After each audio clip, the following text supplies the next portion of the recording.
मुस्लिम देशों का छल, सुपर पावर से विश्वासघात।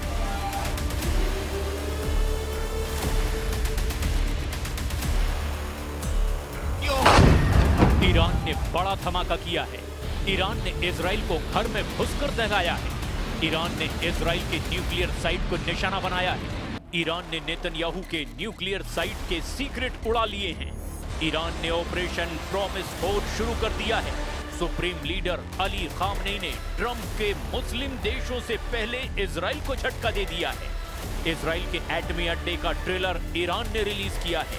पहली झलक देखिए, पूरी डिटेल आगे दिखाएंगे, क्योंकि इजराइल पर भयानक हमला हुआ है। नेतन्याहू के सुपर सीक्रेट परमाणु अड्डे पर ईरान की सेंधमारी से खाड़ी में खलबली मची हुई है। वहीं हूथी लड़ाकों ने इजराइल को फिर से धुआं कर दिया है। मिसाइलों की बौछार से इजराइल दहल रहा है। ईरान समर्थित फाइटर्स अब इजराइल के लिए सबसे बड़ा खतरा बनते जा रहे हैं। इजराइल ने जब से हूथी चीफ अब्दुल मलिक अल हूथी को मार डालने की धमकी दी है, तब से हूथी लड़ाके आर पार का युद्ध शुरू कर चुके हैं। लेटेस्ट ड्रोन हमला उसी एलात शहर पर हुआ, जहां कुछ दिन पहले भी हूथी ने ड्रोन बम का धमाका किया। नए हमले में हूथी फाइटर्स ने ड्रोन से ही इजराइल को चुनौती दी है। 24 घंटे से शुरू हुआ हूथी का हमला कई राउंड में हो सकता है। हूथी प्रवक्ता याह्या सारी ने ऐलान किया कि दुश्मन पर ड्रोन अटैक की कोई लिमिट नहीं है। हैरानी की बात यह है कि हूथी के ड्रोन हमले को इजराइल के आयरन डोम डिफेंस सिस्टम रोक नहीं पा रहे हैं।